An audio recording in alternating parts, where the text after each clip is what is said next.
Call of Duty League is presented by T-Mobile, now America's largest and fastest 5G network. Set your sights on the competition with T-Mobile, the leader in 5G.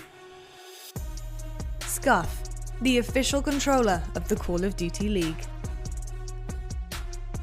Seany, the official eyewear for the CDL. Armor your eyes with Seany Blocks blue light protection glasses by visiting seany.com/gaming. Welcome back, ladies and gentlemen, to the Chicago home series. It is day one of stage 4, and it is set to be a battle to close out our first one. Florida Mutineers taking on the Toronto Ultra, and what should be a swimmingly great game. A lot to be excited about when we talk about this series. Bance is already, I thought for a moment he was closing his, okay, there we go. He's already focusing up, much like we are right now. A lot to dive into, a lot to be excited about as we join you here with the beautiful Chicago skyline behind us. It was a great start. Atlanta FaZe get the job done. Stud, how do you feel about this series, my man?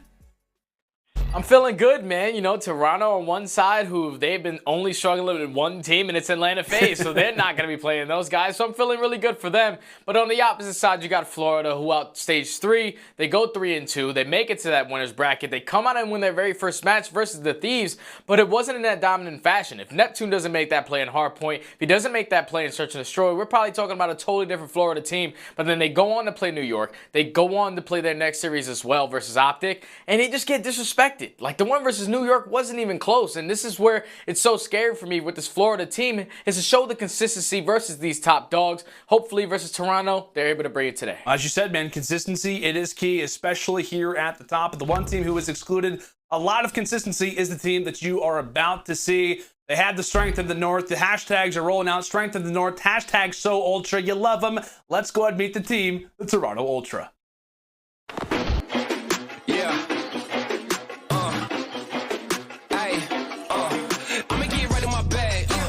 Try to get mad, everybody wanna keep up, don't you know I move too fast, I'ma zip right past, drip all on my swag, why you trying to size me up, you don't wanna try your luck, hot as a stove, what did you know, burn like coal, yeah, you know I go, way too hot, yeah, I really too cold, I'ma keep going till I hit my goals, better get back when I'm in my zone, do it for the ones that I know back home, did it myself, they ain't put me on, don't you call back if you hear that song, another level.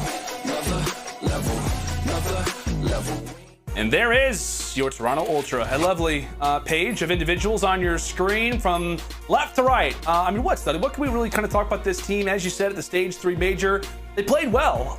Overall thing, though, was that they just could not handle the Atlanta FaZe. What did you gauge from this team's performance at the last major? Yeah, I feel like still getting a top 3 placement is exactly what we were expecting out of Ultra. It just came down to those search and destroys. Obviously, in the previous major, they played Atlanta FaZe there, and they won every single search and destroy, and that's just something that we weren't expecting from Toronto, a team that was undefeated in that game mode, to go in there versus Atlanta FaZe. Obviously, Atlanta FaZe, one of the best search and destroy teams in the game, but just losing both of them, losing actually 3 out of 4 in the 2 series that they played throughout the major, that's just something that we weren't expecting. It shows that Toronto, obviously, their strategies have finally gotten caught up to them. Atlanta FaZe did their homework, but hopefully throughout stage 4, they're able to bring some new flavor into this, because a lot of teams are starting to read them in search and destroy, and that is their backbone game mode. It is indeed, my friend. And like I said, a team that at times can kind of surprise us, maybe be that giant killer from time to time, is our next roster, right? This team at times can be so good, and obviously other times they can be, you know, slightly above or rather below where they'd like to be. You can count their headshots, but you can never count them out. Let's go ahead and meet the team, Florida Mutineers.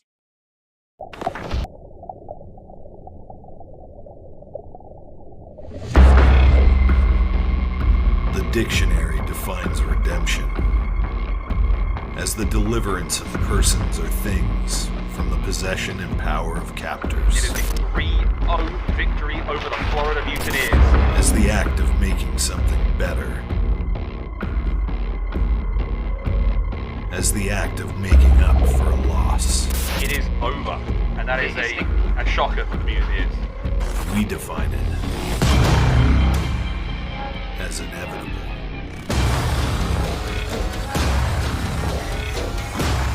You can count our KD.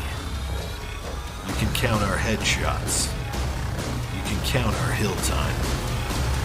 What you can't do is count us out.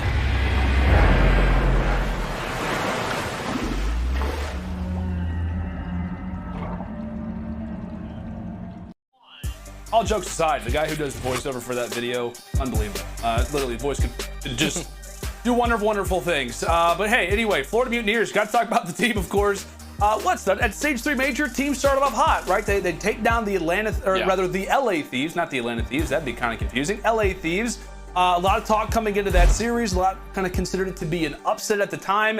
And they come into their next 2 games, and they get 3-0 out of the tournament. They lose to New York, and they lose to Chicago. Thoughts coming into Stage 4, I guess, for this roster? I don't know, man. It's just like, if Neptune doesn't make those plays versus the Thieves, like, they had the potential to just be one of those top 12 teams that's getting eliminated nice and early. But they clutch up there, and then the next 2 series, like you said, were just straight up disrespectful for Florida. It just wasn't what we were expecting to see. But let's just hop right into our game few keys to victory. We're swept in the last 2 matches, lost both hard points by 110 points each. So that is where they definitely need to show improvement. You had in the last 2 series, all players sitting underneath a 1.0 KD. You cannot have that here. And then focus on Awakening and Skies, outslayed by 35 kills in their last 2 series. When we talk about Florida, the assault rifle players are those all-stars. Those are the guys that we usually expect to put up those big numbers, especially a player like Skies, who was an MVP caliber player last year. And then 2 and 6 in control throughout Stage 3. We couldn't find a rhythm. The SMG specifically, you had Havoc, who was at a 0.79, and Neptune, who was at a 0.83. The control, obviously, throughout Stage 3 wasn't really there for them, but just overall, when you talk about this team, it's just a consistent gameplay from top to bottom. Like I said, throughout the major, if Neptune doesn't make those plays, they have the chance to get double eliminated in the first round, but they make their way through, they get disrespected in the next 2 matches, but now it's all about starting off Stage 4 on the right foot versus a tough team in Toronto. This is going to be a tough task, but this is going to be a good match. It is indeed. And as we said, like, you know, for Florida, just for a moment, like, you know, those ARs, they have to be on point, especially with the duo that sits on the other side. One of the best AR duos in the entire game here for Toronto as we look at our game fuel keys to victory now for them. What, last 3 match losses were to FaZe. They just cannot get over Atlanta. They have to learn from their mistakes, though, in those series and make sure that other teams don't begin to figure them out, because teams have started to read them more in the search and destroys. They begin to kind of figure out a few of their tendencies. And then what, finally, Bance and Kleenex, they did struggle to get things going in Major 3 as they went, what, -30 combined, as they could be the difference makers here versus the Mutineers. Often we talk about the role department, your ARs versus your SMGs. And what, man, for the Toronto side, again, you know what you're going to get for the most part out of your ARs. You know what you're going to see out of Cammy. You know what you're going to see out of Insight. But on the SMG side of things, if the ARs can win their fights, the SMGs can be the overall difference maker. They can kind of set the tone if the ARs start to balance each other out. But it is going to be a fun one. It's going to be a great overall series. And Stud, I did get a little bit of information. A birdie happened to tell me we got standoff again, baby. Yes. Oh, this is a great day. This is a great day. This is a great way to start Stage 4, man. Standoff, S&D. Obviously, these teams are not wasting any time. Both of these guys are trying to improve their map pool. They're going to get nice and early into the action onto that map, too, for Standoff. So that one can go up in the air for both. But the other 2 maps, you got to look at the raid hardpoint. On one side, you have Toronto, who have really just been putting the work in on that map throughout raid in general. So that raid control really scares me. So if Florida could come out and play well in this very first hard point, possibly take that map too, because we don't know. We saw Paris take it versus Atlanta FaZe, and we didn't expect that one. This one can be a great series. Yeah, and obviously when we take a look at our quick scope presented by Scuff, obviously it favors the side of Toronto Ultra. You kind of see where where a majority of their improvements have come from. What, 24 and 15 in the search and destroy control. They're 18 and 11. Some of the best records in the entire CDL. That hardpoint could be the opening, though. As we said, 25 and 24, just 1 game over even. On the other side for Florida, one of their best game modes, without a doubt, is they're pretty even across the board as well, all things considered. We talk about teams, you know, where they have some falters, some teams just not able to kind of get that consistency. Well, it isn't the top. Florida have been somewhat of a consistent roster when we talk about all 3 game modes aligned with one another. But I believe that we are going to be getting into this game here pretty soon. One thing to take note of, though, Stud, in regards to this raid hardpoint, shout out to our stats team. Tyler does a phenomenal job. He basically let me know that we have not seen Florida play raid hardpoint since April 24th. They have played 10 hardpoints since that. So it's been some time. Maybe they begin to dust things off. It is a new stage after all. But folks, when we come back, it is the one we've been discussing, raid hardpoint between the Mutineers and the Ultra.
Alrighty, folks, welcome back. We are kind of obviously ironing out the little problem that we were dealing with, but everything should be good to go here in just a matter of moments. Before we hop into this game 1 hardpoint on Raid, again, Mutineers versus the Ultra. It should be a great series, but I think I feel like we kind of have to shift the focus onto the Florida Mutineers because it has been, what, 2 stages of consistent, solid, at times unbelievably dominant play out of the Ultra, and I feel like for the other side, for Florida, it's kind of not been consistent. As we said, like, you know, when we talk about the game modes, they have been good somewhat at all 3, but it just looks at times where the team is clicking, and at other times, I'll say this, it looks like at times they can beat pretty much anybody and almost lose to almost anybody. Yeah, and that's the thing about Florida. It's just that inconsistency. Like I said, in the series versus the Thieves, if Neptune's not holding down those spawns towards the back and checkmate the way that he did, pretty sure it was like a 1v4 back there. He gets up getting 4 kills, and eventually to flip those spawns, and his team was able to win the map. And then even in the search, goes all the way down to a 5-5 situation. Neptune was able to get the ace on the round and eventually find themselves in the final moments to pick up all 3 as they were trying to rotate through bottom lockers. And that's just the thing with Florida. We know what we can expect out of this team. We expect them to be one of the top dogs because they have just phenomenal talent from start to finish, especially with Awakening in Skies as at the AR duo. Neptune been playing so well on his rookie year as he enters the CDL this year, and then Havoc coming back. So obviously they have to make that adjustment to just learn how to play with each other, specifically Neptune and Havoc, because those SMG duo, if they can really start to fire on all cylinders, it can really open up the lane for his AR players. So hopefully to start off stage 4, we're on a map like Raid where they're currently sitting on 4-0. 4-0. And you said that they haven't played it since April 7th or April 27th, something like that. It's kind of crazy, man. But hopefully, you know, on one of their undefeated hardpoints, they're able to bring in on this map number 1 versus a great Toronto team. Yeah, I mean, I think when we talk about Raid, it kind of coincides when we talk about this Toronto lineup, as they are 3-1. Rather, they were 3-1 on Raid hardpoint in stage 3. So this is one they have played quite frequently. And as we began to mention earlier on with the Mutineers, it's just kind of establishing that consistency. And I want to ask you, Stub, like, when a team is inconsistent, like we've seen from the Mutineers, what do you look at as a lineup to generate more steady results? You just have to focus on one game mode, and specifically it's either hardpoint or S&D at that point, because if you cannot be consistent in the respawns, it's really difficult. At least for hardpoint, you have 2 in every series. You have search and destroy twice in every series. If you can get consistent at that, you will be able to extend the series longer than when they usually are going. But Florida right now, like you said, they just can't find any ounce of consistency in their gameplay. Hopefully with more time to put in on the back end, with a week off, obviously All-Stars was happening last week. Hopefully they were able to gain some more of that confidence between each other so they can start moving forward as they close out the year in a strong fashion. Not my friend. I know, like I said, you know, there's been a lot of players who've talked about, you know, they got a nice little week off, maybe some time just to focus on stage 4. But how about the plays early out of the Ultra? I mean, this week was exactly what they needed, as a clean 4 down inside of the kitchen as they were sliding alongside the newly polished floors. Yeah, maybe not. There's some glass on the floors. I wouldn't recommend sliding unless maybe you have some knee pads. But I think actually, you actually do have knee pads. They're good. Hey, they're fine. It doesn't matter.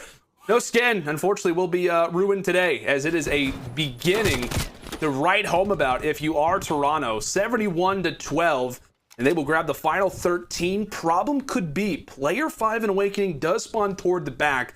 A lot of players will challenge for that final kill, and it could set up some problems. So keep in mind, player 5 in Awakening, he actually does get shut down. So with that, it will be Florida spawning now on the opposite side, or rather, excuse me, Toronto spawning on the opposite side. It got a little bit scary there for the Mutineers, but they are able to rally and hold on. The first few engagements begin to take place here inside a garage.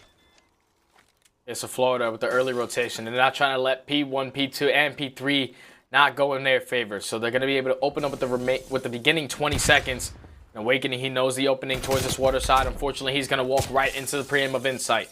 So now with 2 players spawning all the way across the map, make it actually 1, as that kill does come in at perfect timing.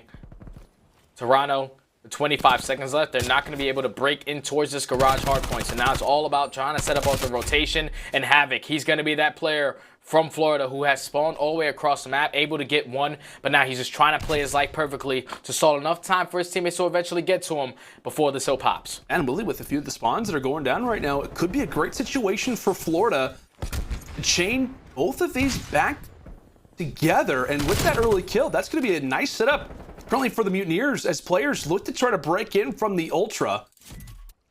It could be a nice swing out of this Florida side. Again, a lot still to take place. A lot of comms in desperate need to come through now as a few big fights going the way of Toronto. cammy's able to lay it down for the moment. So yeah, Toronto back and forth so far throughout this hard point. Obviously communication a big part when it comes down to these final few hills. So we'll now go ahead and take a little step back and go to an Astro listening with Toronto. Shrieks, he's got full. Okay, yeah. We're good. I'm going right here. We push Team out. left. Him hut. One hut dead. Don't want to mention. Weak, Skies. Push up more wall steps now. Skies. Havoc's absolute. Havoc's mid. Havoc's mid, absolute. Alright. Stop ringing me. Come to me. He's pushed out. Right side ring. Behind the black man. One's gonna be mentioned. I've got right, Jamie. Black man. I'll go. One's close nice. war, Jamie. Close rock. Chop me. He's weak. Push up back laundry behind you. Close war on me. On top laundry, Ben. Yeah, I've left him. I've left him. War, Skies. Wait, I'll kill him. Kill water. Skies, war. Dead. Nice. Let's go. Kill One it. ring. Two. Let's go. They have streaks. Have him, man. Right, I'll tell you where I spawn. He's fucking Nice, still in. Yeah, I spawn more. Nothing more. Yeah, Six more. Streak now. You're fine. Neptune's absolute. One's in. Neptune's absolute zig. No, Absolute zig. Yeah. Absolute Oh, zig. weak. 2-6. One more water steps. No, he's out. Nice, we can stop playing right as No, well. I'll play ult. Okay. Okay. With Skies. Could be long. Yeah. Have it close. Have it close. Dead. I'm on shot. Nice. I'm absolutely yours, guys. Could be close. In top ring. Left side ring. Two. Ring still. Skies hold absolute. You two hold. Waking in top ring dead. Nice. Our left side ring really. They're gonna hit pillars. Yeah, one's already as well. I don't see him on open. Stay on the right side time. That's one basketball still. I spawned at right rock. I spawned pillars. Pillars killed me.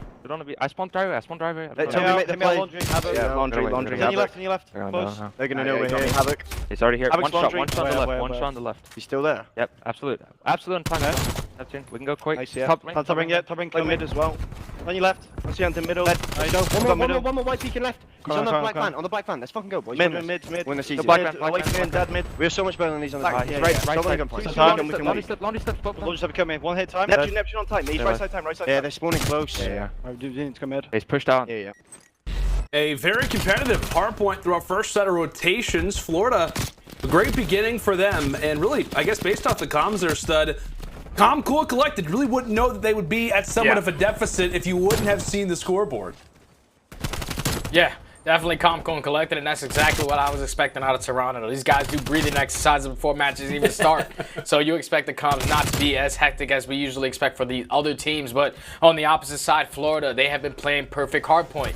This is beautiful, man. Skies was able to pick up some streaks at the end of that P4. They were able to gain some good time over that P5, and now they were able to use that streak to break in towards P5 and now set up their rotation towards P1. So they get a lot of time. And so far, they are doing a great job at just chaining these hard points together. Toronto, I know the intensity isn't there, but you need to start flipping the switch because right now, Florida, they're playing really well in these hard points. And as we said, you know, we talked a lot about the ARs, right? Can they be dominant? And really, the first set of rotations, once the first side was done, it was Awakening and Skies plus 12. So, again, we talked about the ARs, how great they can be. At times, it is hard to handle. So far from Toronto, they've not been able to handle that slaying load. We talked about Insight right now, sits at 10 and 19. Not a common game for main AR. Cammy sitting at -3. Regardless of that, a turnaround has to happen now. Nearly a 100-second advantage right now for the Mutineers as we've got Garage up next. A much-needed hill for Toronto if they want to try to bring this one back. But how about the challenges? How about the teamwork out of Havoc and Awakening toward the water side? Trades coming in aplenty as they look to try and deal some damage. Havoc, meanwhile, off of spawn, waiting for a few teammates. He finds one, nearly finds the second. But it's the clearance, it's nearly the clarity coming in from Florida as Ultra getting some much-needed seconds to try to bring this one back. Yeah, Toronto need to gain all this time here and have the potential to work towards some streaks to try to break in towards that basketball because they know how difficult of a hard point that can be. But Florida, they're still putting pressure on towards this garage. And that's going to set up Toronto to start setting up off that rotation. Eventually, Florida are able to win that last engagement. Sky sitting at double positive, Awakening. Everyone on the side of Florida sitting at positive. And now this is where the streak is going to come in. You're going to use this cruise missile to try to just put players in a position to run right into your teammates. Skies is able to take down one, not able to take down a second, but his teammate in Neptune is going to be in from the front. The pinch is going to come in. Bance is trying to set it up, but Neptune is just trying to stay alive for as long as he can until eventually the pinch comes in. And now Toronto, they're able to set up for this basketball hill and try to get back into this one. But Florida, only 19 points away. You see what Havoc is trying to do, trying to set up that pinch while they have kitchen control to eventually spawn all of Ultra out if they're able to chain a couple kills together. I gotta say, man, it looks like so far Skies has like kinetic armor or something. Like no one's able to really shut this guy down. 60 points separate us for the moment. Florida within 20 before they can call this one theirs. Nice plays being made toward the back, and that very well could be the break. A major moment in the game there from Florida. They're able to strike once again. They can win it on this hill, but in Toronto break, they just need, what, 1 to 2 seconds of contest time, but can they even get to the hill? Havoc is stopping them right in their tracks. 2 seconds left, and with that final engagement, it will be the Mutineers answering early in the hardpoint. You see the players confident, happy, all smiles across the board. And that is a big game for them to take, Stud. Big game one out of Florida right there. That's going to put them at 5-0 on this raid hardpoint. They need to play this more often. I don't know why they took such a long break from it, but they get it back into their series, and they still are seeing success even with the new roster with Havoc filling in. And it was just great plays overall from Florida, man. Every single player being positive. Sky's going double positive, but really the step-up player was Havoc. Havoc was that player who was hitting those long routes off the rotation nice and early, winning those opening engagements. I'm pretty sure he ended the map at 24-17, and we haven't seen that play out of Havoc in a really long time. And that's what we want to see out of Florida. It's just that consistent work between the ARs and the submachine guns to eventually close out the respawns. Now they find themselves up 1-0 in the series. And I know we have the graphic on the screen. Granted, Ultra have had so many solid competitors in their last few matches, but you do see that 1-4 in their last 5. As you mentioned, FaZe, I mean, they've had everybody to deal with. Do you think this is kind of maybe starting to become somewhat of a weakness for Toronto? Because I know that it's early, but did you notice anything kind of throughout the game plan from what you've seen as of late? Could this be maybe the mode where Toronto starts to kind of trail off a little bit in? Possibly, man, because right there in those hard points, like on that P3 hard point, you saw that Florida were able to hold it for a full 60. And even when they were set up on the very early rotation towards that basketball, they weren't able to get a good hold. They allowed Florida to break in through the front, which we usually don't see out of a lot of teams. And that's just something that Toronto were really struggling with. If they can just hold their setups properly, pick up those kills, and I'm pretty sure no one was positive on the side of Toronto. They need to just get more consistent in that game mode. They definitely do. Well, hard point, maybe back to the drawing board. And speaking of drawing board, a lot of strategies most likely prepared to come out as it is standoff, search and destroy up next. Can Florida grab the 2-0 advantage, or can we see Ultra respond back? It's going to be a good one. It's a throwback. Stay with us.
Call of Duty League is presented by T-Mobile, now America's largest and fastest 5G network. Set your sights on the competition with T-Mobile, the leader in 5G.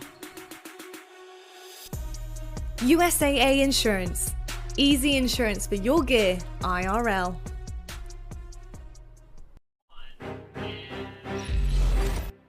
Welcome Welcome back, ladies and gentlemen. A great game going down, a great series going down between Toronto Ultra and the Florida Mutineers. A great game coming up next. The standoff search and destroy will be on our screens momentarily. But Stud, we got to talk a little bit about Florida here. As we said, to kind of start off the broadcast, our question was kind of on the consistency as we take a look at their KD ranks throughout that third major.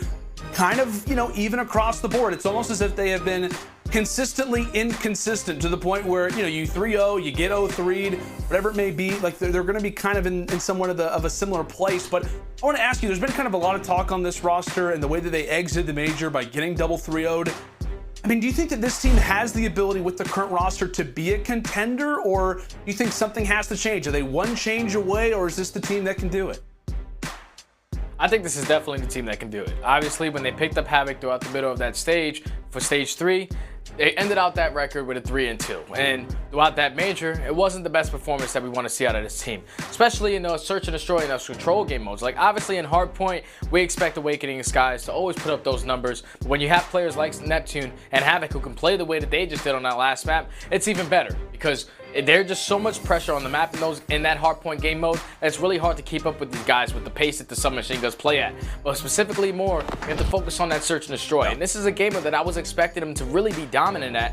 It's because you have players like Skies, who was just unbelievable at the game mode last year, and a player like Havoc who does nothing but play 1v1s all day, and he's just a great S&D mind. So going into a map like Standoff, it'll be great because both teams don't have any strategies, obviously, besides if they probably watched the last series between Atlanta, and that was just a brutal beatdown for Paris. So hopefully with 0-0, you have Toronto, who need to develop some new S&D strategies, and hopefully they're able to do it here. Sure, man. And I gotta say, one kind of positive outlook here for the Florida Mutineers obviously was in that Astro Social soundboard. You saw it there from Unscripted. Basically was talking about how, hey, Skies, he is that guy. It looks as if he's kind of carrying over stage 3 now into stage 4. And as you said it, my friend, young Caesar, he's investing in his game, and so far, investing himself into this series has worked out quite well. An MVP candidate last season, obviously one of the finalists, and he can be the difference maker. And again, in search and destroy at times, he can kind of lead the way, but really in general, when we talk about search and destroy, the highest X factor for this team in stage 3 for the Mutineers, it was Havoc. A 1.13 in wins, is 0.59 in losses. So we talked about Havoc, his ability to step up. We talk constantly about the ARs, but what SMG can kind of stand up, be that player. It was Neptune at the major when they took down LA, and so far it has been Havoc. What can he do now coming in towards Standoff? We got it again, man. This is great. I am loving it. This is going to be great. Stage 4. I'm loving it so far. Perfect. I love it. I'm right there with you, buddy. Right there with you. So many classic nice little throwback. I love it. Love it. Absolutely do. Absolutely love it. Oh, man. I got to say, we saw this earlier, and it was, Paris? 6-1 Atlanta, 6-2 them? It was not what I expected. Okay, well, Bance is able to open up with the first blood onto Skies with a great nade, and then eventually CleanX just being so aggressive in towards that middle elbow area, able to catch Awakening. So now it's going to be a 4v2 situation for Florida. Toronto just holding courtyard, holding their grandmas, and having that push over towards that cross, middle statue, towards that A-bomb site. So you see Havoc. He knows this map's been out for a really long time. You see how he just slowly crawls, goes prone from that top window to get better map positioning, or at least choose a different angle where he can see the middle of the map. Toronto are not giving up anything, so Havoc has to try to make a play. He's going to check all these corners. He might get timing here, but Vance is able to get picked, and Havoc's able to clean up the second. So now, what went from a 4v2 situation with Toronto having full map control, now turns into a 2v2 with 25 seconds remaining. Talk about timing, and there goes Cammy. Now it comes down to a 1 versus 1 for a 2v4 clutch. Havoc, we talk about him constantly. You talked about it coming into this series, Stud, about how Havoc, very well seasoned in these 1v1 engagements, but one of the clutchest players in the entire CDL is the Røkkr. It is Insight. Can he be Winsight? Havoc laying prone, but Insight gets to the tractor. Weak in HP.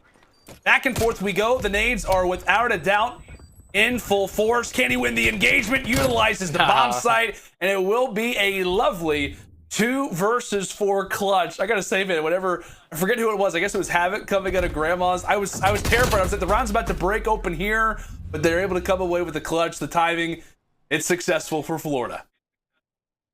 It's all about just taking those risks. And right there in that 4v2 situation, Neptune decides to take a risk towards the middle of the map, able to get Bance down, and then eventually Havoc, once again, jumping out of top wood. You don't really expect to see that. You usually have somebody from Toronto watching the entire mid-map, but gets great timing to force it to a 2v2, and then in that 1v1 situation, uses his tacticals beautifully. And the guy is just not missing today. He had such a great first map. He opens up with another first blood, already starting 4-0 on this map number 2, and that's going to be already a 4v1 situation, all left up to Insight. Havoc's going to spot him, and he's going to start off 5-0. This is the Florida that we were expecting to see when this team was first formed.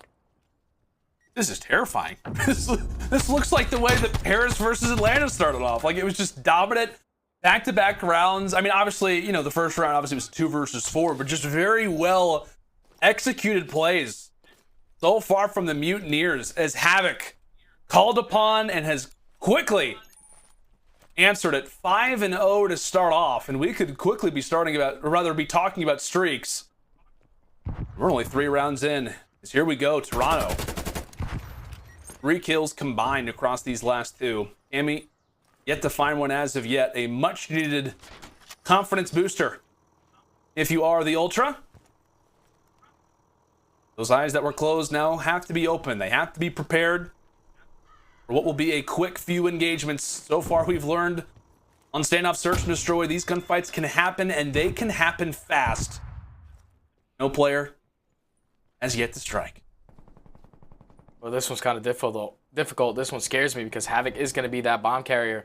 So caMi's able to gain that information, and Havoc, unfortunately, he's going to drop, not be able to pick up the streaks, but the bomb is going to be down in towards Delhi. So this is going to be a lot more of a difficult round for Florida to try to walk out on, but Awakening's able to take down caMi. So now with 30 seconds left, they have to work towards Delhi to try to pick up that bomb. Awakening is able to get it. Now it's all about just trying to play for more map control. Using the classic hop up to try to get in towards top grandmas. Unfortunately, he's going to drop. But he's going to go for it once again. 15 seconds remaining. Neptune able to find the second as well. So now in the 2v2, they need to work this bomb plant. Awakening knows. He has to eventually change his positioning up. The bomb is eventually going to get worked, but Neptune's able to find that kill as well. So now in the 2v1 situation, bomb's going to be planted. All left up to Vance in a 1v2. And that's another 2v4 clutch out of Florida. Just taking their sweet time on these pushes. Using their teamwork to their ability. Toronto just have way too many openings right now in their defense's hold. And Florida just countering perfectly. Another great round out of Florida. You've got to be kidding me. What is going on? Unbelievable, man. What is happening? 2 2v4s, and we are only in 3 rounds. Havoc 5-1, Neptune 4-1. Toronto, nobody has over 2 kills. Oh my goodness. I mean, what?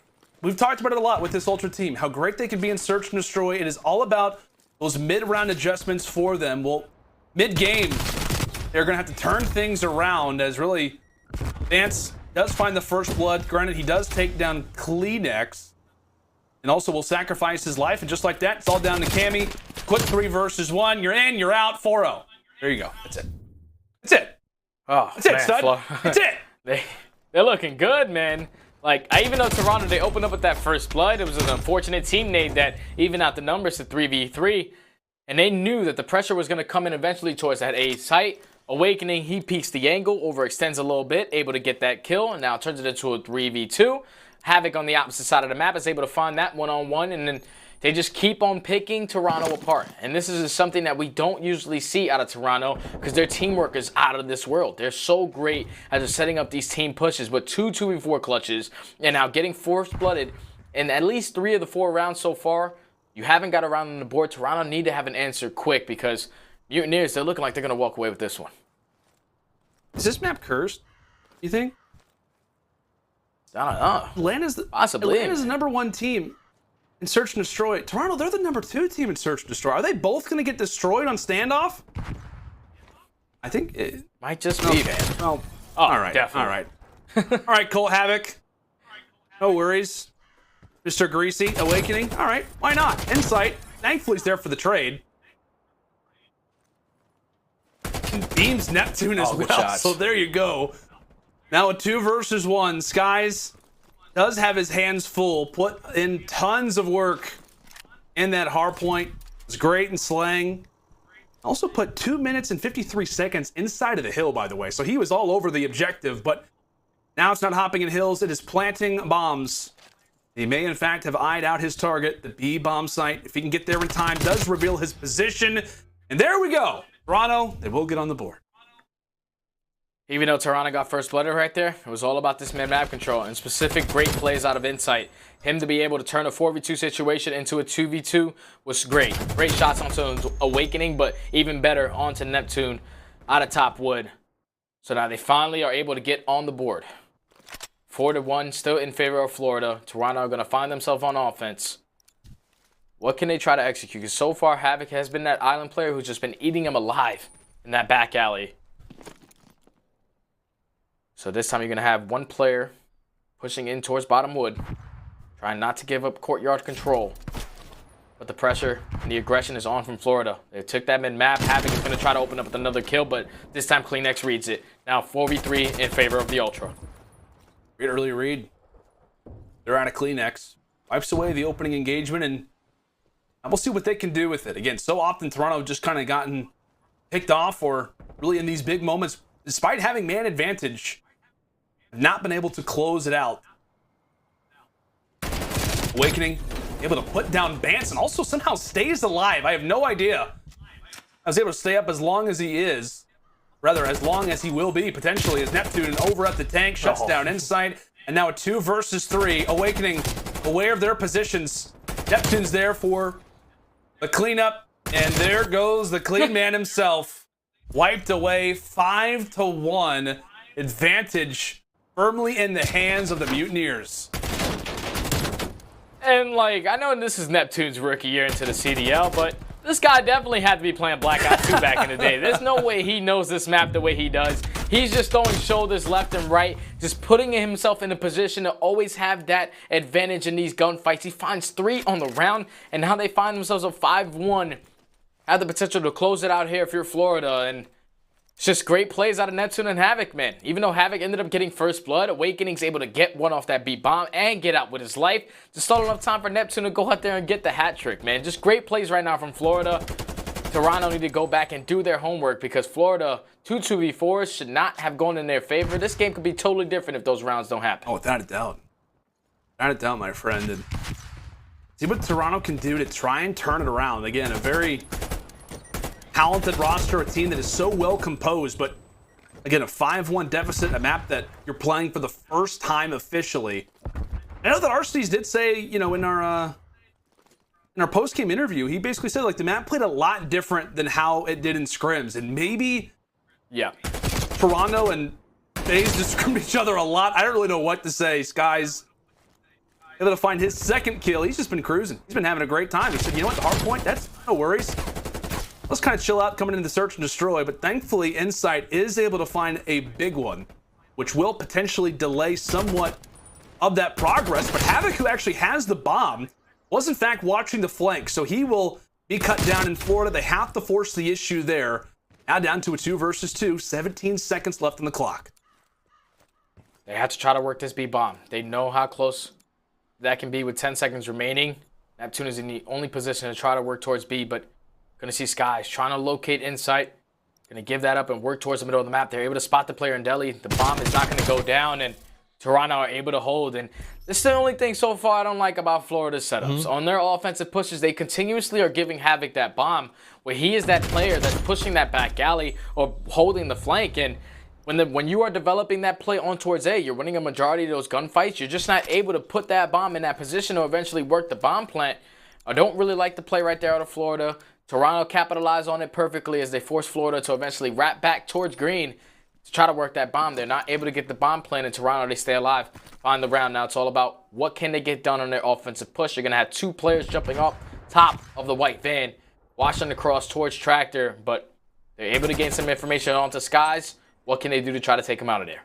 That's a great point you brought up, you know, in terms of objective, like who's kind of carrying the bomb. And I wonder maybe just with the way that standoff plays. I mean, so far, the ARs have just not really had a great showing. Like, I mean, it has been the ARs at times, but it's really been the SMGs leading the way. And I guess maybe and obviously the strategies are going to kind of continue to develop. But if in a map like standoff, you hand it over to the AR who you know is not going to be in as many engagements or not going to be in as many favorable fights, That will be a gunfight victory there for Skies. And he says, you know what? I'm going to put the Krig to bed. How about the 74U? Meanwhile, not just work happening from the front, but also the back. Two players making their way in from gas station.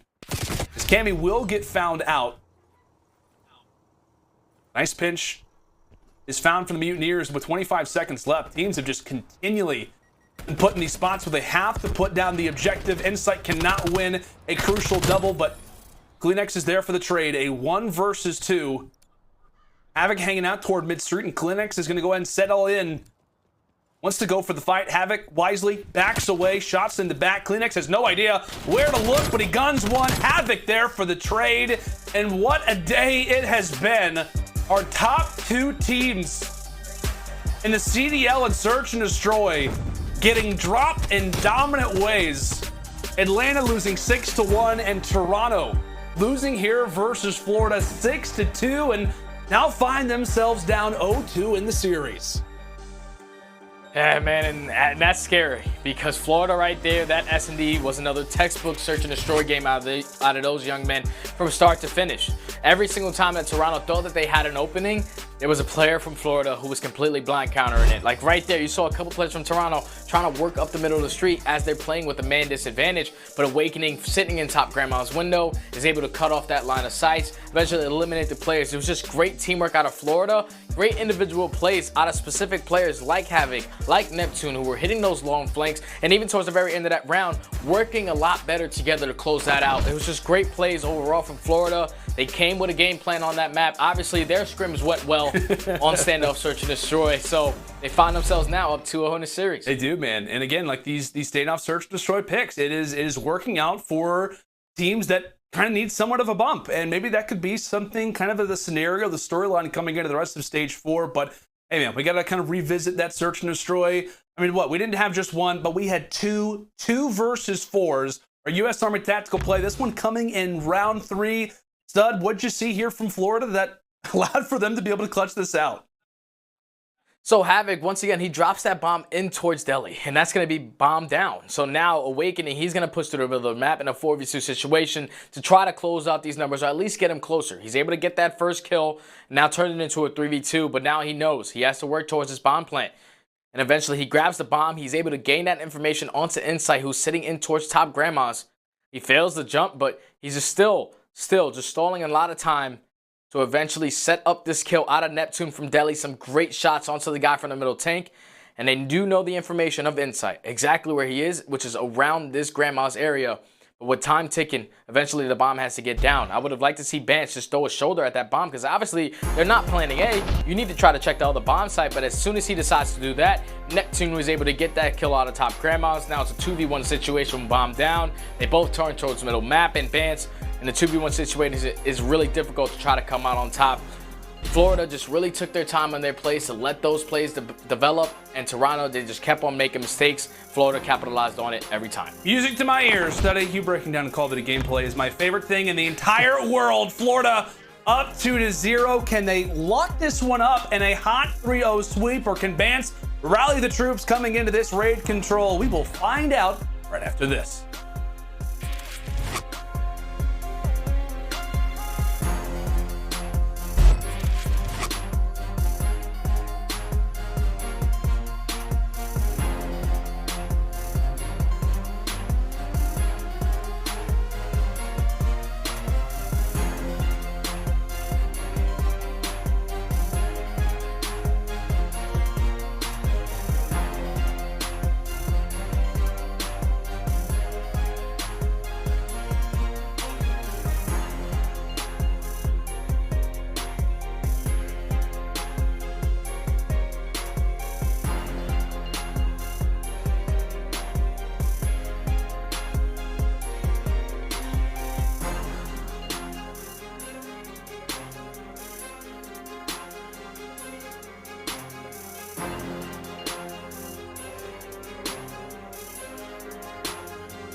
The Call of Duty League is presented by the US Army. What's your warrior? The new Code Battle Dog Pack is free for military service members and veterans, courtesy of USAA. Scan the QR code or visit callofdutyleague.com/USAA to redeem. Welcome back, ladies and gentlemen, to day one of the Chicago home series, day one of stage 4. A very interesting start to this series as the Florida Mutineers have found themselves up 2-0 versus the Toronto Ultra. Myself and Stud, you can see us, we're smaller, little pixels back here, but it's no big deal. There we go, nice little close in, and that gives us, Stud, the opportunity to kind of talk about what this series has been so far. Like, this has been kind of a strange scenario, yet also not strange, because like we know that Florida has the ability to take down top teams, but just the way that I feel like Ultra kind of fell apart in that search and destroy, it kind of worried me, man. Yeah, it definitely worries me, man, because that first hard point, you had every single player from Toronto who didn't go positive. And this is not good because you usually expect the ARs to show that consistent gameplay. And then obviously when you go into that search and destroy standoff, first time both of these guys played, they got a little bit of VOD between FaZe and Paris, but obviously Florida took the page out of Paris Legion's book and got the job easy done there. But obviously, you look at the top 5 control records from all of our teams. You have Atlanta FaZe sitting at the top, Toronto currently sitting in second, followed by OpTic, Røkkr, and Thieves. So this is usually that game mode that gets them back into series. We saw them at the major fall down to 0-2 versus Atlanta FaZe during that winner's semis match, and then they were able to force it all the way to a game 5. And it's good because they had that raid control, which has been one of those backbone maps for this for the Toronto Ultra. On the opposite side, you have Florida, who have played this map 4 times and have lost it all 4 times. So this is good for Toronto. Obviously, you don't want to be down 0-2 in this series, but to have your best control map come up next, this is a way to fight back into this one. It's a great call. Yeah, this is kind of a, like I said, a bit of backbone mode, map and mode, I guess you could say, for the Toronto Ultra. And now this could be their chance. I mean, control just in general has been kind of that mode for them. I know you see the 11-7 record, which you could say, okay, they've played a lot. How good are they really? They're excellent on it. They are very, very good on raid control. At one point Toronto had a 13-game control win streak. It eventually was snapped by Atlanta FaZe. Of course, it's always Atlanta. It is always Atlanta. But maybe it could be Florida today. Maybe some weaknesses being spotted out from Toronto. And we were kind of talking about this to start off the day. I mean, me and you were kind of going back and forth. We were talking about Toronto, the top teams that they have faced off against, and I guess it kind of exposes what weakness maybe there could be with this Ultra team. And it kind of did start off in the hard point. It also was apparent in the search and destroy. Control on the other side, though, was not really a problem, right? In the last 4 games that Toronto played, they played Atlanta twice, Chicago, LAT as well. And in those 4 games, it was Control standing firm at 3-1. While the others were either even or negative. So again, no matter whether they're facing off against, kind of middle of the pack teams or top teams, this continues to be the mode for the Ultra. Yeah, this is definitely the mode for the Ultra, and they definitely need it now to fight back into this one. The only thing is, Florida, they have such a great start. Vance is able to take down 2, so Florida, they open up with the early live advantage and gaining some early progression on towards that 8 point, but a big trade is going to go between Vance and Awakening. So now it allows his teammates to push up through that water side to try to get some bedroom control. They're going to give up this A capture. So now they're only down 2 lives. Make it 1 as that nade comes in with 1 minute and 50 seconds to try to hold this push from Florida.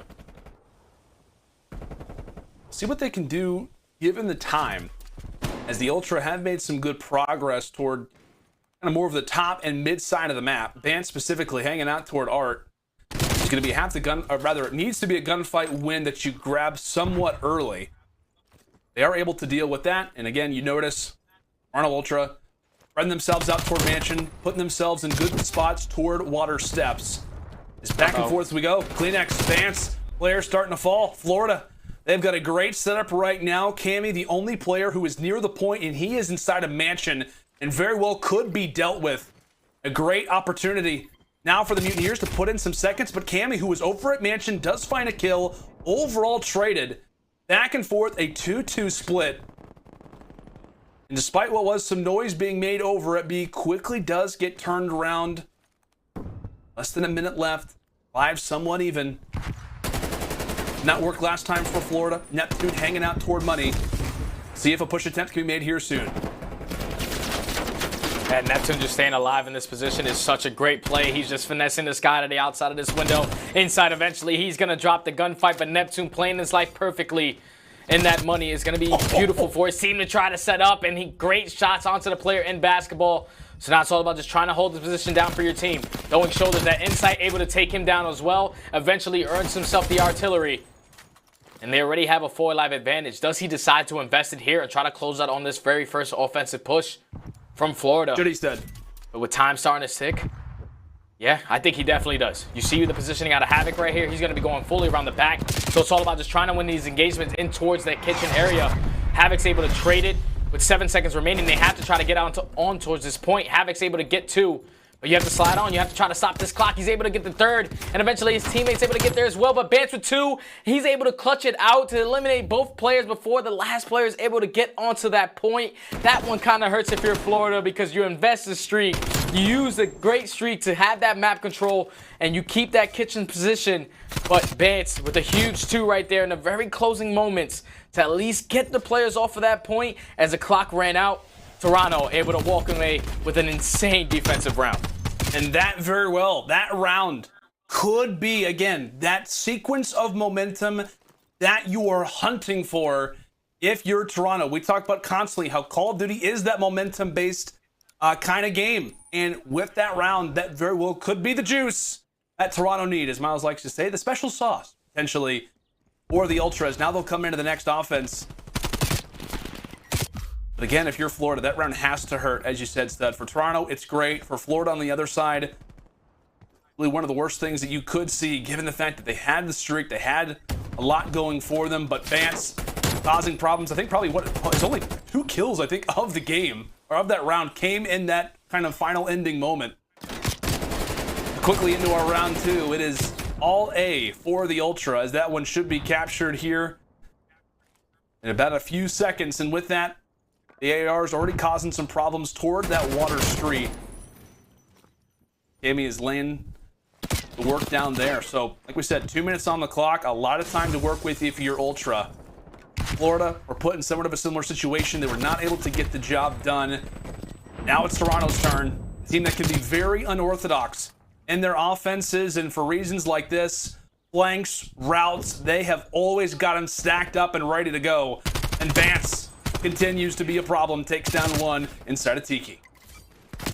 Just great teamwork, great communication right there out of Vance to just know exactly what he needed to get done for his team. That's going to be 3 down now for Florida. The only player in this position is going to be Neptune, but they're stalling a lot of time for their teammates to get back. So they have 1 time to break this.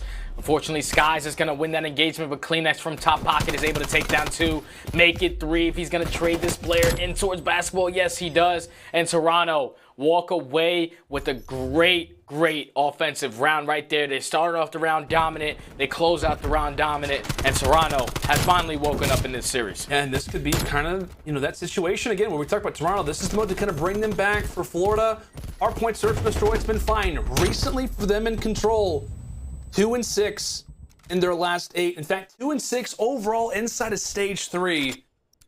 Again, we talk about weaknesses can kind of, I guess you could say, for a team like Florida, that could be a mode that starts to hold you back a little bit.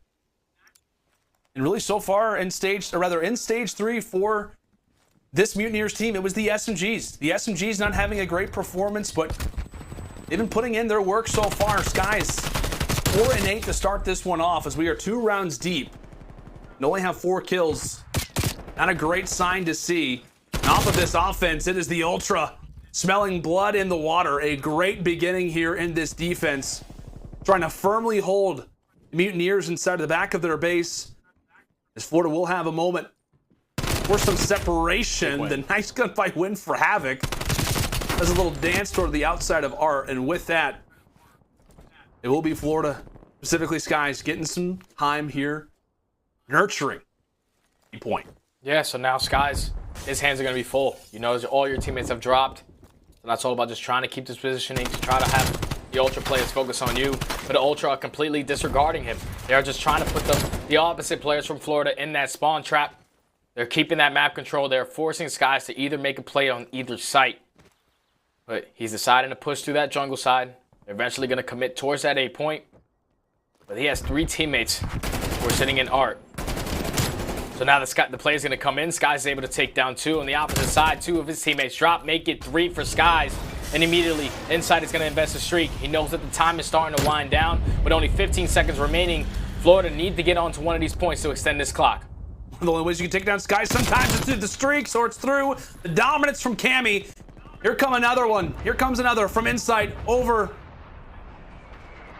the top onto A. It will cause a few players from the Mutineers to separate. There goes Havoc. Neptune, a major 1v1 fight for him to win, and he's not able to do it. Inside puts in the final 2, and we talk about a sequence of momentum, a game where they have to answer back, and that's one heck of a way to do it. A hot 3-0 here for Ultra in the control. Yeah, that was a dominant control right there out of Ultra. Besides that first round with Bance, literally had to clutch up with a 2-piece. The next very 2 rounds, their offensive push was just way too easy. And the fact that right there, Florida were not able to capture either points, you can just tell that Toronto had full map control. And now they are fighting back into this series. And this is that mode that can be the swing mode in a lot of series, especially for a team like Toronto. Currently 14-1 as you see it pop up on the bottom. 14-1 in their last 15 games of control. That's an insane stat. Got to tip the hat to the guys. They've been putting a lot of work in on that game mode specifically, but they're staying alive in this series. They're going to meet another hard point in that game 4 to try to force it to a game 5. Florida, you just got to put that one behind you. Obviously, you were 0-4 there. Makes it 0-5 now, but just wasn't a great teamwork performance right there out of Florida, especially that very first round when they choked it. Completely threw it away, but now Toronto, once again, they have woken up. They're going into another hard point to try to force it to a game 5. And they, in fact, have woken up the beast. They said not a 3-0 here. No 3-0 involved in the series. As again, Bance, the rest of the group, they begin to rally together. Could this be the start of a reverse sweep, or can Florida begin to shut our mouths, as it will be a hard point on Moscow, potentially deciding the series? We'll be there right after this.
Season with a statement. That's a 3-0 over the LA Thieves.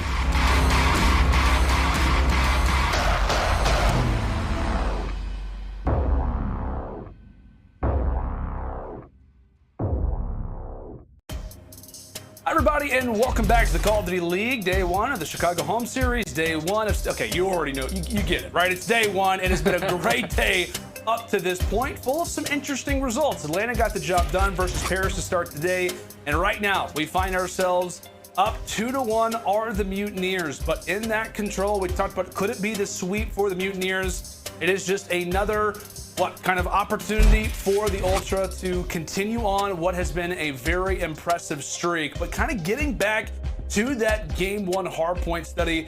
I mean, what? It was this guy, Skies, not just putting in the work alongside of his teammates, but also putting in the work in regards to hill time. Yeah, that's something you usually don't expect with the guy that's picking up the most kills and the least amount of deaths on your team. 2 minutes and 53 seconds, going 24 and 13. Like I said, he picked up some streaks on that map, but it was just a great performance out of the submachine gun duo. Havoc and Neptune, 24 and 18, 25 and 18.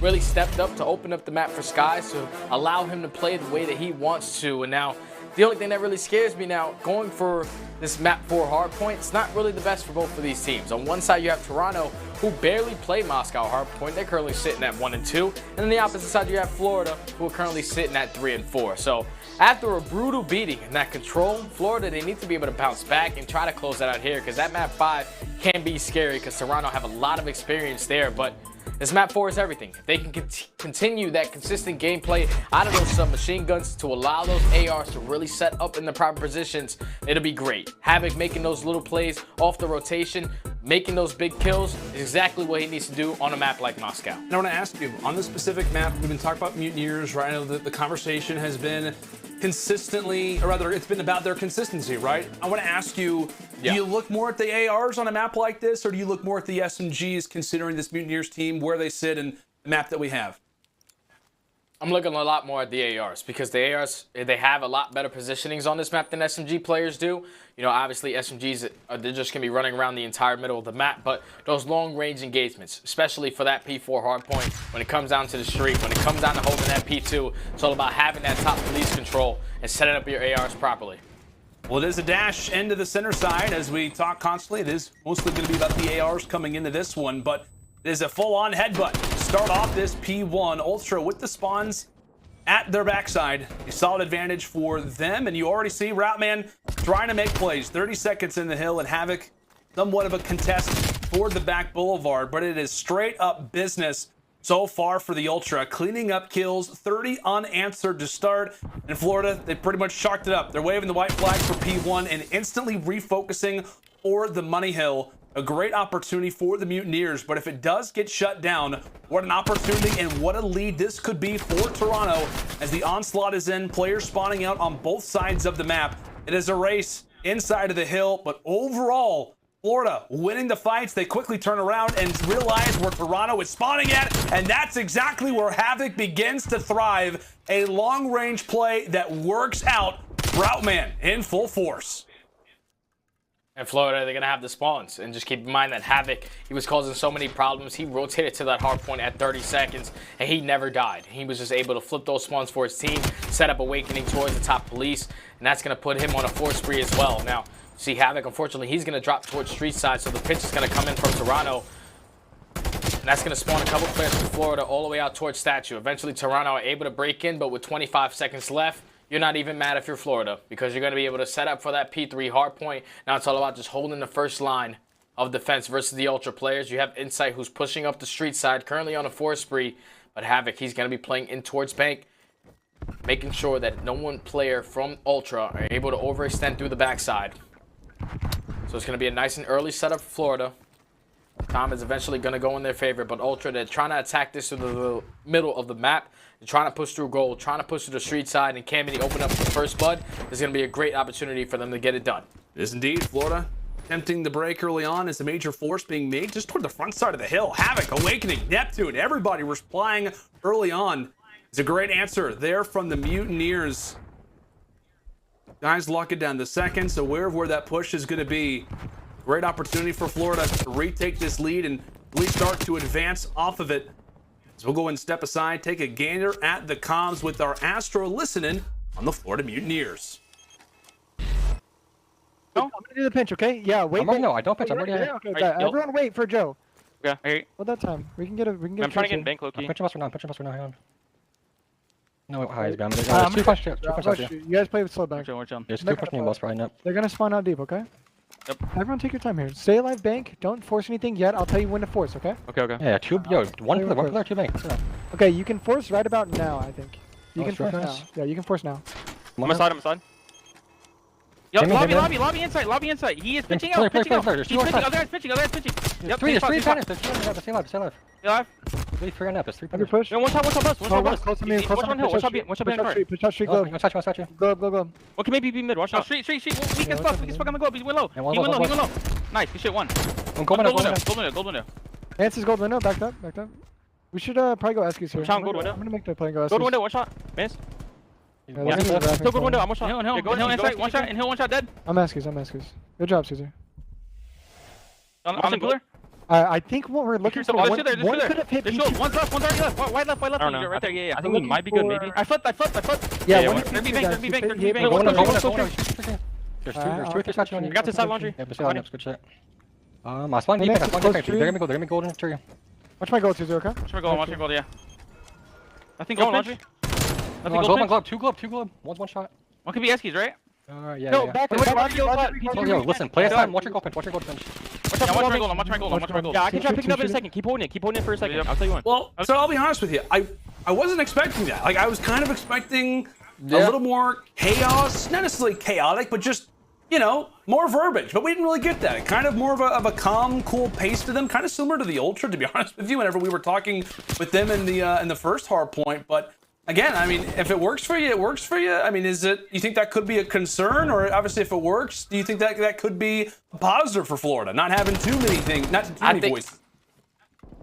Yeah, I think it definitely works because, first of all, when we first jumped into that, it sounded like they were in church on Sunday, just barely wanted to say a couple words, just, you know, relaxing, calm, cool, and collected. But the comms that they were giving, it was just awesome to hear that they were setting up pinches, they were setting up proper pushes as a team, even though the comms were barely there. Like you heard, they were just saying, hey, let's wait for Awakening on the pinch. Unfortunately, he got pinched out, and now it's all about just setting up for the new. And that's one thing that Havoc has really stepped up on, is that even with 20 seconds remaining on that P4 hardpoint, he notices the play at hand, the play that he needs to make next time, and that is to go towards Eski. So that was all about just make sure that each play is fundamentally correctly, and all the comms are right there to go along with it. And that was just, even though the comms are really dry, I still really enjoyed them for Florida. Yeah, they may have been, you know, too many words, but what they were speaking, it was good stuff. As Florida able to break on again here into P2. Last time around, it was early. This time, it is somewhat late. As the Ultra, P2 has not been their friend to start off, but Fountain very well could be their opportunity. As again, as you mentioned, Bance does spawn out toward back PD. He quickly gets found out, and all is somewhat rest assured for Toronto. But again, the slaying dominance being felt. We talked about, you know, who to look out for. So far, we were discussing it's the ARs. 10 and 8, I think, for Skies. I think it was like around 13 for Awakening there. So they've come out to play up to this point. Ultra with preferred spawns now set up for Fountain. But how can this break begin to look as Havoc drops early? This fight's so important, considering the way the rest of this game can start to go off of it. Awakening may have found the lane, but will in fact be found out there from Kleenex. The player does spawn toward the back. That's going to be Skies. Long-range fights in Florida. It looks as if they may have turned this around. They're able to find the fights. They do get the one player who spawns back, and they're pretty much able to watch over each other. A wonderful sequence toward the stretch here from Florida. Ultra's opportunity to take the lead, maybe even bring this one to a level heading. But the Mutineers are there for the reply. Constant breaks and really unopportune moments for Toronto. Yeah, it was all came down to Awakening picking up that kill when he was entering towards the backside. When he picks up that kill, he's able to force Havoc immediately to spawn on towards him, and eventually the pinch comes in from the front, and that was just great work right there from Florida. Bad work right there out of Toronto, that they did not have a player at least doubled line towards the backside to keep those spawns in their favor. But off the rotation, they're able to take down 3 players and start off with some early time. Now the only thing is, you just want to hold this. You want to make sure that you're able to at least get back into this one, only being down 25 points. You see what Florida are trying to do.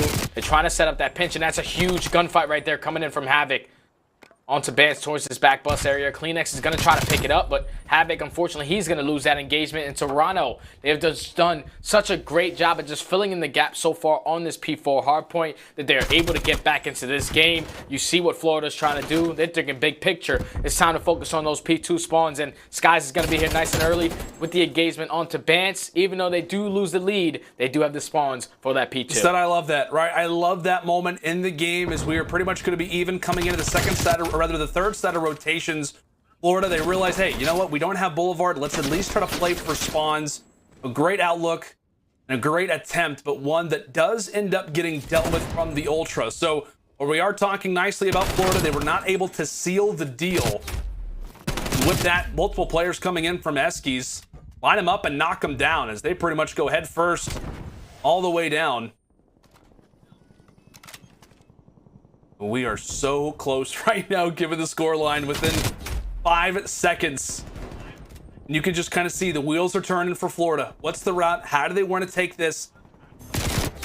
Well, we have a Florida player who spawns toward the back, and that very well could be their opportunity yet again. P2, problematic for the Ultra. We are level at 202. And one of the biggest moments in the game, Florida, once more, have pulled the trickery out.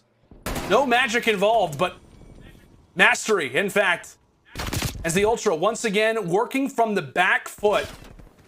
4 strong from the front. It will be a 3 versus 2 battle for the moment, and a quick and early trade as the Ultra trying to express the dominance early. The nice nade from the top from Cammy is able to land. Trades are out, but overall it is favoring Ultra. Back and forth has been the definition of this hard point, and so far, this particular hill. Yeah, the only thing that scares me now is that you have that pitch that's coming in from Toronto Ultra player. Still, time is going in favor of Florida, so they're holding this from the front side, but Toronto can no longer win here. So if you're Florida, you messed up off that rotation by losing your engagements. Havoc also did not hold his cam. But now Toronto, they were able to break in and now gain themselves a great amount of time, which will put them at 247 points. Now it's all about just trying to get some kills off this rotation. And with that kill, he's going to spawn out all the way across the map. Kills going back and forth. Right now, Florida, they eliminate that player out of back bay. But they do not locate Kleenex. Kleenex is able to sneak through, able to find one. All he has to do is just stall time for his teammates to eventually get to him. But he's putting down a couple shots, just trying to be a nuisance on the map. Currently on a 4 spree as well. Havoc with an unfortunate teammate onto Awakening, but Skies and Havoc able to slow down and push. Ultra are able to break in from the front side. That was all on Kleenex. Him just stalling enough time in towards Library was such a huge play, and now we are going to a game 5 where I thought Florida were putting themselves in a position to close that one out, but Toronto showing the team that they are. Backs against the wall, never out of it, never over to the fat lady sings. They force it to a game 5. Oh boy, maybe holding off on the belting for the moment, but my goodness, the Ultra reply back, and I think you labeled it perfectly, man. It's kind of toward the late parts of the game. Kleenex, he makes the routes. It was Havoc to start, but it is Kleenex to close. Makes the call, gets the late timing, and hey, what, man, we got to revisit like those P2s at some point, because those were just so back and forth, so many situations where players were spawning out. It seemed as if nobody could rely on P2, Ultra specifically, but that hill toward the stretch gets them just toward the finish line, and Kleenex was there to drag them across it. But what a game, what a series it has been so far throughout this one, and really players that kind of I guess you could say kind of stuck off the page. No one in particular, right? I mean, 20 and 15 from Vance, which is great, but really kind of solid, consistent slaying across the board. Another definition of what this series has been. So back and forth. As like you said, my friend, we are headed to a game 5 on Miami. Game 5, man. Miami search and destroy between both of these teams. It's going to be insane. Florida were up 2-0 to start. Toronto were able to bounce back into control. Now force it all the way to a game 5. This has been a tremendous series from start to finish. I can't wait to see who comes out on top in that map number 5. It's going to be a fun one. Make sure to be prepared. Be ready. Get those tweets ready to go. Hopefully your pick'ems are staying somewhat safe, but could we see an upset, or will it be the Ultra coming away with the W? It is game 5 right after this break.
The Call of Duty League is presented by T-Mobile, now America's largest and fastest 5G network. Set your sights on the competition with T-Mobile, the leader in 5G.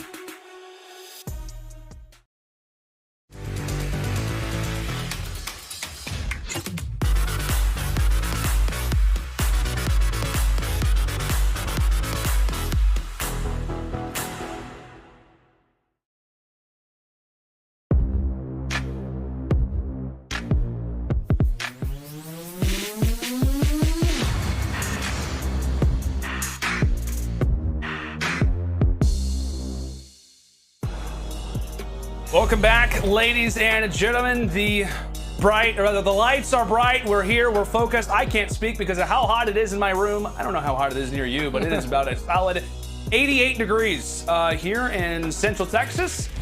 But here we go, stud. Game 5. I don't know how we're here. I really don't. I have no idea how we're here. We talked about Game 5 so far throughout this season. Florida, they've been in 2 of them. For Ultra, they've been in 10 of them. There have been a decent amount of differences between both of these rosters. And we talk about like the consistency side of things. Like I said, it just kind of speaks more to the fact of Florida's either dominating or getting dominated. On the other side for Ultra, many more close and clutch games for them.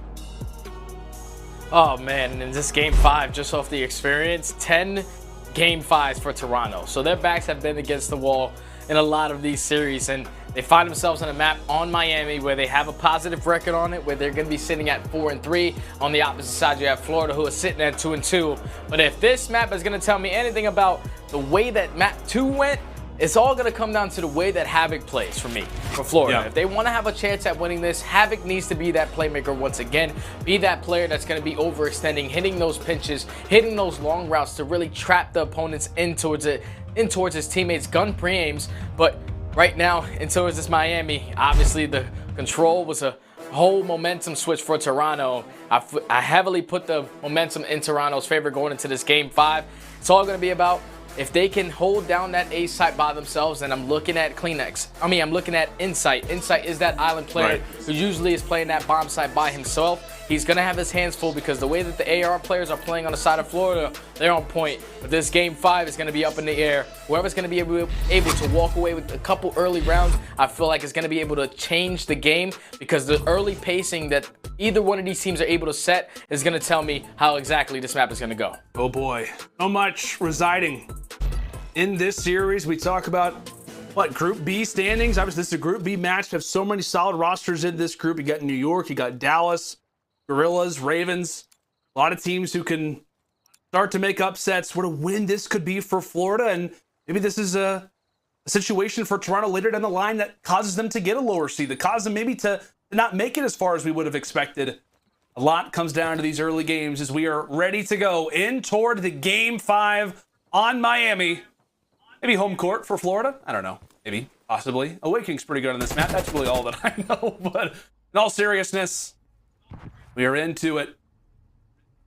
Round 1 look for Toronto is going to be, of course, toward the B site.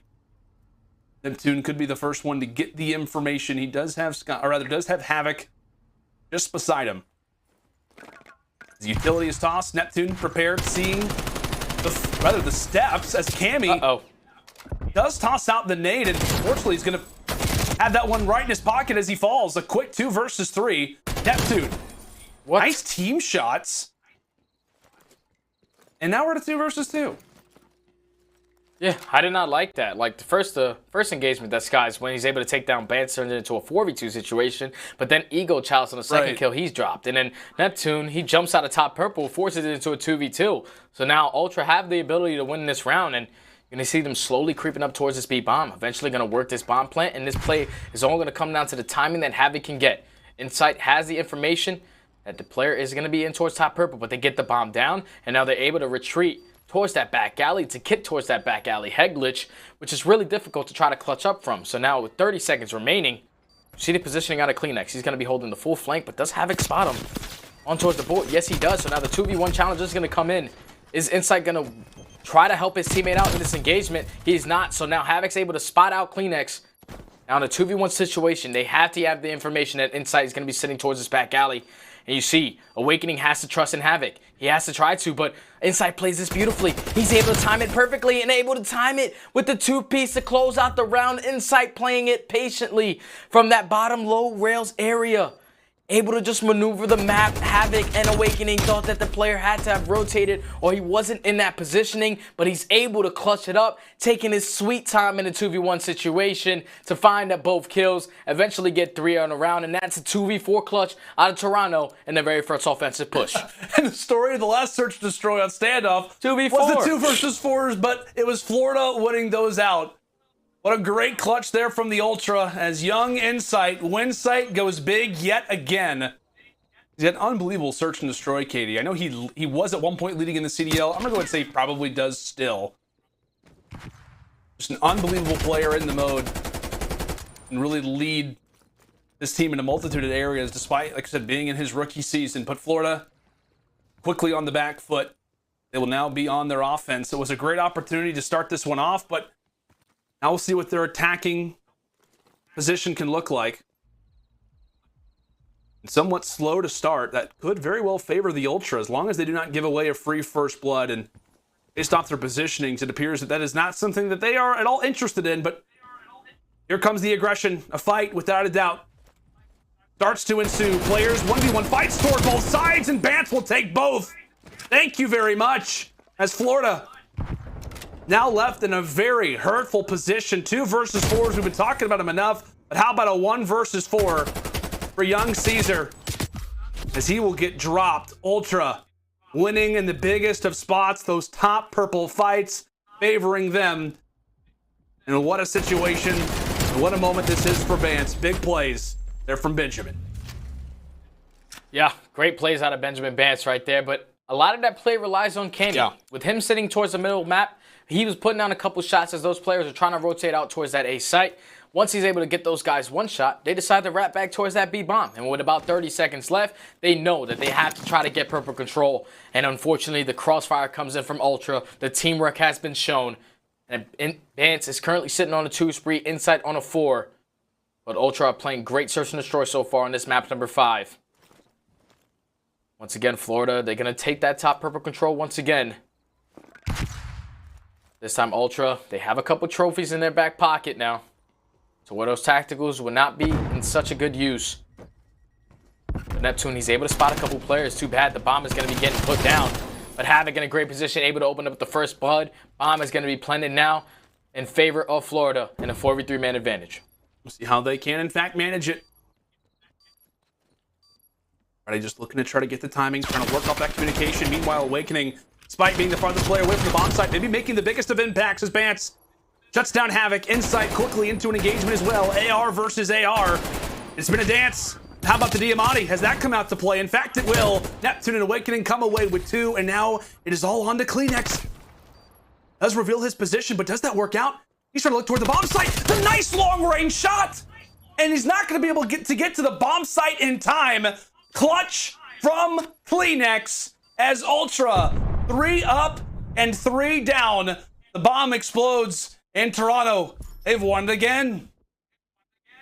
Yeah, and that was a 1v3 right there for Kleenex. As soon as he was able to get this nade kill is when his teammate drops. He's able to get that trade, but then he plays the clock beautifully. He knows exactly how much time is left. All he has to do is eliminate Awakening with some great shots on towards that bomb site. Once he takes him down, he knows that Neptune has to try to push him out, but just some great shots right there, not missing a single bullet to kill Awakening as he doesn't get that defuse, and Ultra clutching up once again in another offensive push. Now find themselves up 3-0. Florida, they need to answer before this game gets out of hand, and hopefully they're able to do it on this offensive push.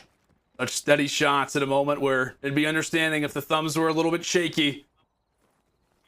Great play comes in from Kleenex, and now Florida, as you said, Stud, around that momentum perspective, you think they have to win. Going down 4-0, especially versus an Ultra team like this. The lightning strike twice, the quick trades are in, the SMGs, the presence has been felt. This Bance actually no SMG in hand. It is straight up Craig, shuts down Neptune, who was trying to go for the sneaky plant. Once again, it is doubles from Benjamin as the ARs once more left in a position to clutch. That has been what this series has been all about. Clutches aplenty. We've seen 3 2 versus 4s, a 1 versus 3, and probably a few 1 versus 2s, to be honest with you. But now into the 2-on-2.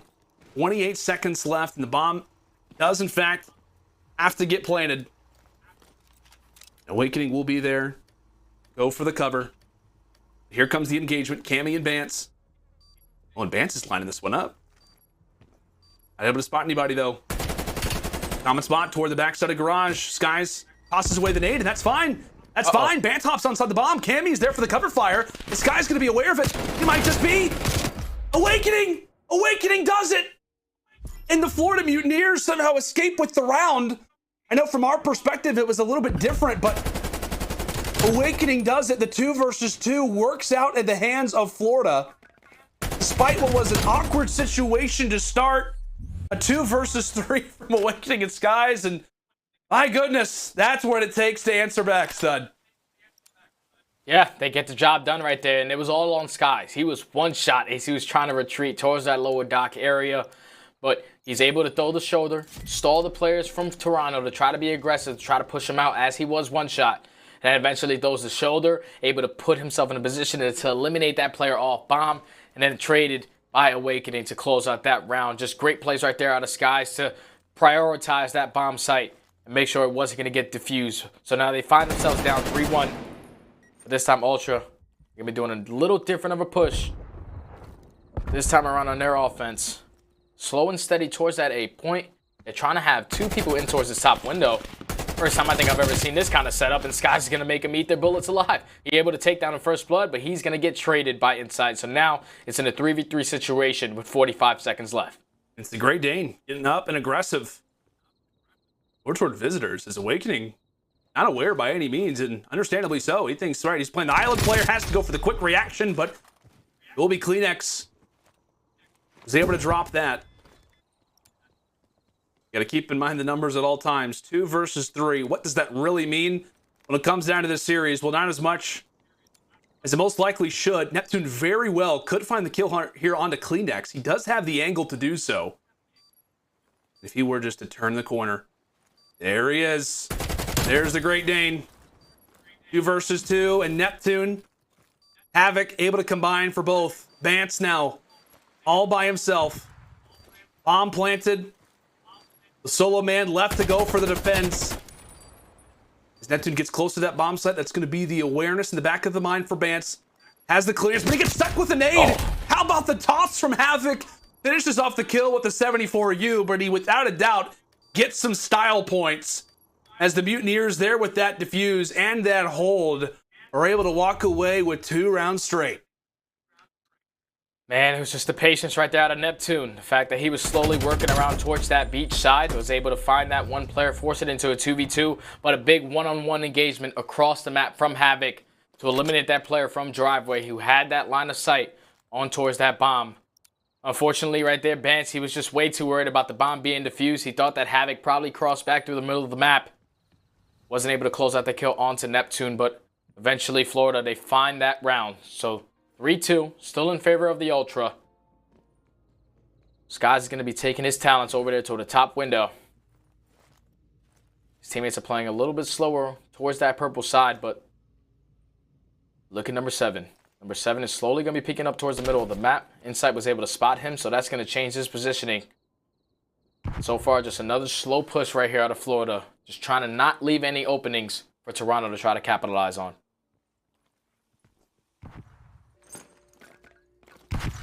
Billy's tossed out. Ultra are aware they do have that kind of back-to-back setup fully in place, but you see them, okay. I thought for a moment we might have seen somewhat of a bomb rotation. You saw them kind of looking a little bit toward the mid-street, but just strictly for clearance. Something that's not on sale is Havoc. How about the plays coming through from him? 3 straight, and good night to Kleenex. The slow and steady plays will work out well for the Mutineers. 3-0 to start from Toronto, and 3 straight from Florida.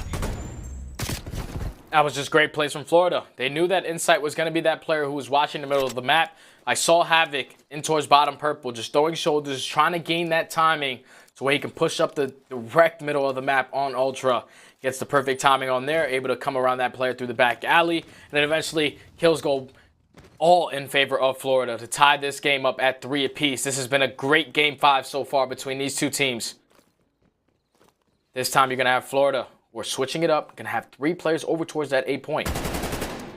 Neptune is going to be the only line of defense at that B point by himself. Playing that back alley, but right now Ultra, they're just trying to gain some information. Just keep control of that player in Insight. Watching that no players from Florida are able to hit that flank. They're going to decide to wrap back towards that B site. But this time Neptune, he's going to have his hands full. Skies just has to try to stay alive through the middle of the map, but time is still ticking. 45 seconds on the clock. Ultra need to make a play. And you see with Toronto, right, just because of the fact they haven't forced too much toward B, you can just kind of see from the Florida's perspective, right, they want to try to issue the right amount of players toward both bomb sites. But with kind of the advantage that they've given themselves, they do have free reign to make this push toward B, but it's not going to be as expected. Havoc looking for the lane, not going to spot anybody instead of mid-street, so that could give just enough information to the teammates that the push, in fact, is imminent. Dancing forward to the trophy, not going to work out. Meanwhile, it's Neptune from the top side. The trophies from Florida. Meanwhile, on the other end, the SMGs have come out to play. Insight, though, does able to get the reply. Bob is in, but it all comes down to Insight. A 1 versus 3. The close range with the Krig does, in fact, work out for the moment, but it will be Florida once more on the retake. Coming away with these rounds, as difficult as they have been, it is now mark it 4 in a row. Some shots toward the sky. The celebration here on Miami, not yet in. We can celebrate that because this has been one heck of a series and one heck of a brawl as Florida not going down without a fight. Yeah, so now that's 4 rounds straight for Florida, and that one kind of hurts right there for Ultra because you get those players up towards that B-bomb position. You try to get a trophy down, but the trophy systems on Florida's side were way too strong. As soon as you try to get that down, it's going to get blown up. Double nades come in. They were able to eliminate that first bomb planter and eventually set up the pinch. So Florida, they have adapted to this game beautifully. 4 rounds straight out of the Mutineers. Havoc, I said it in the beginning, he needs to have a big game, especially the player who's going to be on that late flank, being that island player with this SMG. Currently on a 4 spree, really stepped up in the middle of this game so far. But Florida, they're just going to take their time on another offensive push. This time, Ultra, they're going to have 3 players towards that B-bomb. No players have any positioning in towards purple. So what do Florida decide to do? With 55 seconds remaining on the clock, they're going to be working towards this lower docks area, trying to work out towards lower garage. What they can do with it. The trophy does get destroyed with that. They know somewhat of where Clinix's position is going to be. Is he on the stairs or has he in fact entered into top purple? Well, Neptune, he now knows Clinix's position is imminent. Can he find the kill? He doesn't. He's not able to find the kill. Meanwhile, Havoc does open up with the first. Pay attention to number 6. Guys can make the play. This guy's on the flank. He finds Insight. And with that, the 3 versus 2. Cammy, Clinix. Left to try to watch over each other, but Clinix from the top rope is able to find one. Meanwhile, it's Awakening winning the biggest of fights. Now a 1 versus 2 and Florida. Clutch after clutch, round after round, are making the most remarkable of plays. A wonderful shot there at the end. It was the ARs who struggled a little bit in the clutch toward the stretch, rather toward the beginning, but now toward the stretch. It is them with the highlights. Florida, 5 rounds in a row. 30, do they have what it takes? Can they here make it 6, in your opinion? They definitely have what it takes, man. When you're able to chain 5 rounds together, the momentum that you're feeling at that point after being down 3-0 is through the roof. And right now, Florida, they're feeling really good. They just need 1 round to be able to close this out. And they're going to go back to the setup that worked for them the first time. You're going to have Havoc, who slowly is rotating over towards that A-bomb, but this time it's a little bit more aggressive from the Ultra. So Skies and Neptune, they're going to have their hands full. You see Havoc, he's going to decide to wrap back and just fight with his teammates in this position. Trophy's going to come in. Nades are coming out from the Ultra Shot, trying to gain some map control to work towards his bomb plant. They weren't able to spot Bance on that bomb. So the bomb is going to be planted with 4v4 retake. I love the positioning right now in the Ultra. If you're Florida, you need to try to open up with the kill because this is going to be a really difficult round to win. And the retake, in fact, be successful. Skies quickly peeks out, but you notice Bance has not revealed his position. They're going to spot the leg, though. The leg gets exposed. Bance, the calf muscle, all the bigger, and Skies with the big double. He's going to give his team the advantage, and now it all comes down to insight for the series. They spotted him. Position known. Can he defend the bomb? And no. The answer is no. Florida come away with the game. Despite the lack of experience in these game 5s, they have got that clutch gene. Now here in stage 4, walk away with the game 5 victory and prevent the reverse sweep. All smiles from the boys in Florida and all hype from Young Caesar. And that's exactly what we wanted to see out of Florida. We know what their ceiling can be. You have players on this team who are some of the best in the game. Skies, who was an MVP candidate last year. Awakening, who's just been turning heads ever since he's entered the CDL. And then obviously you add Neptune on his rookie year, Havoc coming in as well. This team, this is what we expect from these guys. This is show that gameplay when it comes to those game modes versus those top teams they've really been struggling in.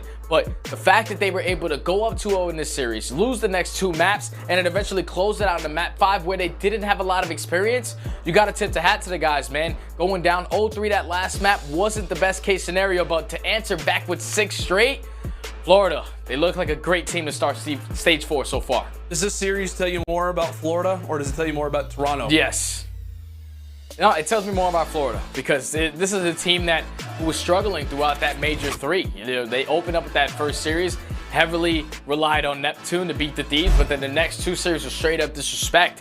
So this is a good answer back versus the second best team that we have throughout the entire CDL.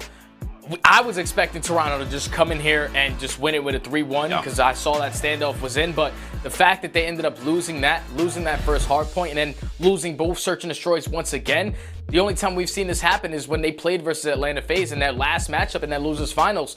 And this is where we talked about in our keys to victory. It was just that S&D game mode. A lot of teams are starting to adapt and figure out how they decide to play maps. And right there, Florida, they just countered it perfectly and are able to close it out on that map 5. You see, guys, super hype about the W, and well-deservedly so. Florida, they get the job done, and what a big victory it is for this team. And we talked about it at the start of the show, right? At the top of the day, Florida, they can they can take down pretty much anybody, and they can lose to almost anybody.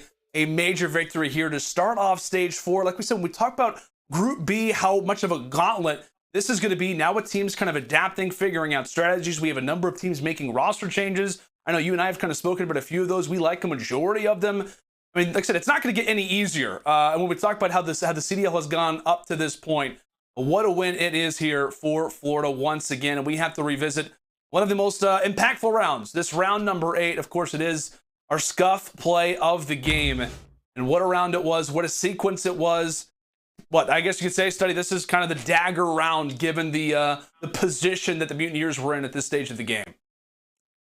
Yes, it is, because Havoc, he opens up with that first blood, and then eventually he gets traded. But it's all on the focus is on Skies. Skies was that player who's going to be the island player who you usually do not expect to be doing plays like this. He's able to push through the beach side, able to pick up that kill onto Insight, and now it turns into a 2v3 situation. Eventually, Toronto are able to even out the numbers and turn it into a 2v2, but Awakening with some great shots onto Kleenex right there to force it into a 2v1. He knows that eventually he has to work the bomb plant, but on the side for Toronto, you have to just try to stall time, play for that clock, because the bomb still hasn't been planted. You know, Skies is all the way across the map, trying to cut through the middle. Obviously, Awakening just got a kill, but with 7 seconds left, you just got to try to play your life there. And unfortunately, he gets called out by Skies in that back alley, and just a great round right there out of Florida. Even when they had a man disadvantage, they were still able to clutch up. They were indeed. Our Astro Social soundboard, Twitter's reacting to this victory as well.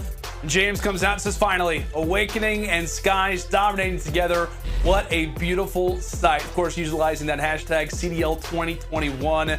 What a start it has been to stage 4, and what a start it has been for this Mutineers team. Again, Study, as you mentioned it, really, when it comes down to this Mutineers roster, it was just at times kind of untypical play. Like I said, they started off so well in this series. We're thinking, okay, Toronto, they answer back the way that they did, but they just showed the lineup consistency that we have been waiting for as they get the big victory here versus the Ultra. A lot of games still to go heading in toward that stage 4 major, but again, if you're Florida, you could not ask for much better than that. Again, a lot of difficult games to come, but like I said, man, we talk about majors. A lot of times it does come down to these early victories, these early losses, teams that you kind of expect to be in the number 1 or number 2 seed. Early losses at times, early victories, like we said, can cause a lot of fluctuation in regards to those seedings. And obviously for Ultra, an unfortunate loss here. And it's not going to get much more easy for them as they have the newly looking Dallas Empire at the end of the week. Yeah, they got the newly looking Dallas Empire. They got a new London Royal Ravens. They got the LAG, who take basically every team that they play to a game 5.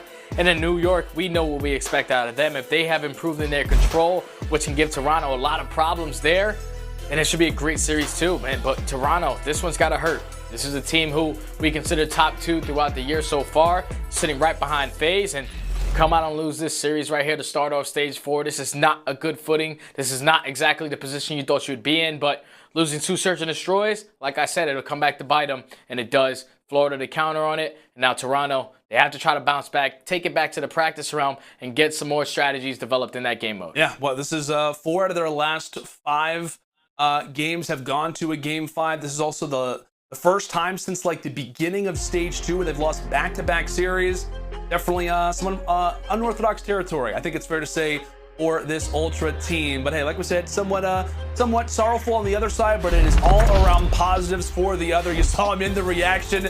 Caesar Skies, he is hyped. He's feeling good. A major W there for the team, as it will be Lottie and Skies after the break.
The Call of Duty League is presented by Seany, the official eyewear for the CDL.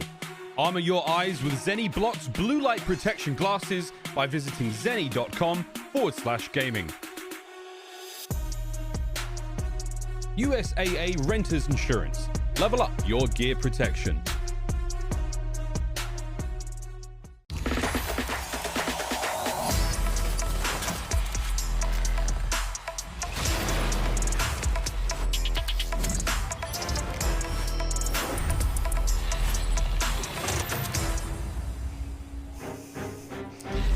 Hello, you wonderful Call of Duty League fans. Welcome to your Game Fuel Victory Spotlight. I have the wonderful Skies joining me from Florida Mutineers. And I got to ask you, Skies, we saw a little bit of a pop-off from you here, and I want to know, so what is the reference to this little pop-off on screen? Look, there it is. There it is. Skies, what is going on?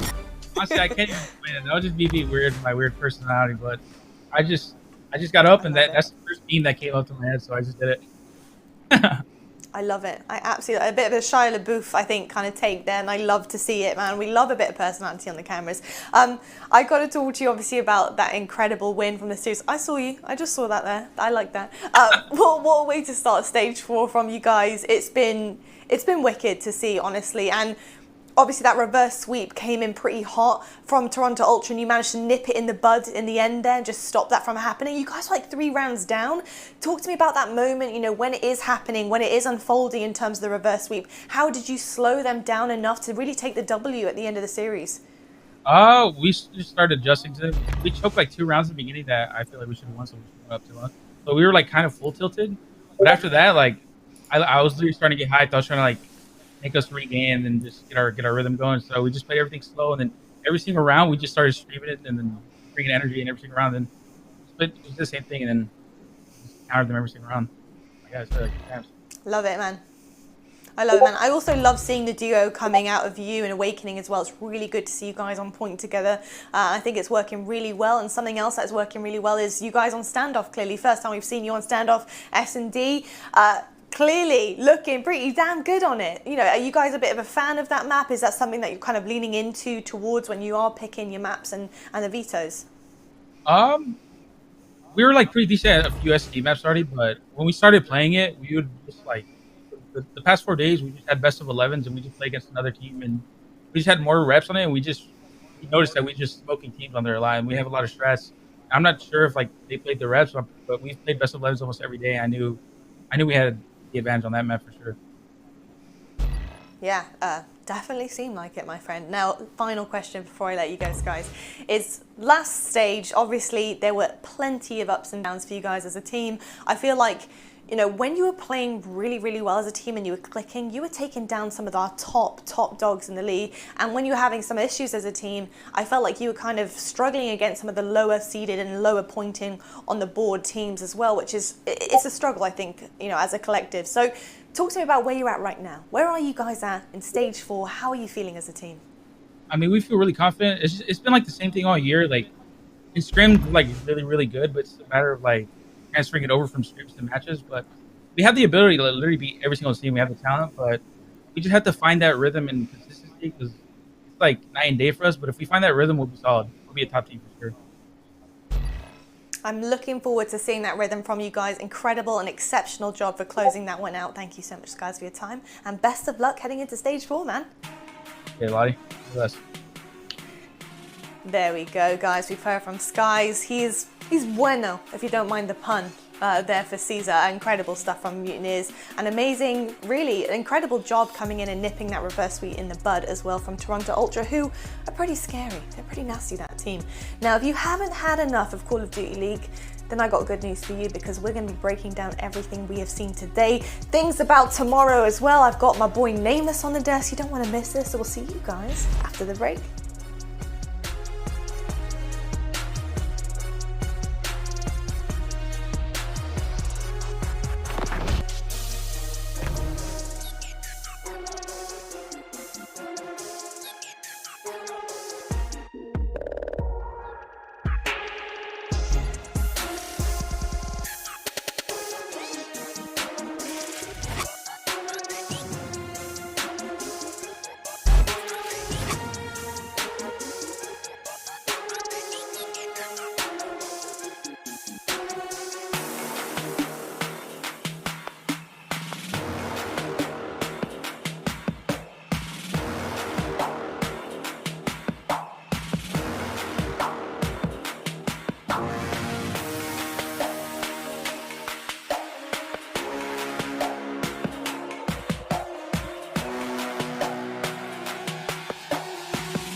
Call of Duty League is presented by T-Mobile, now America's largest and fastest 5G network. Set your sights on the competition with T-Mobile, the leader in 5G. Scuff, the official controller of the Call of Duty League. Seany, the official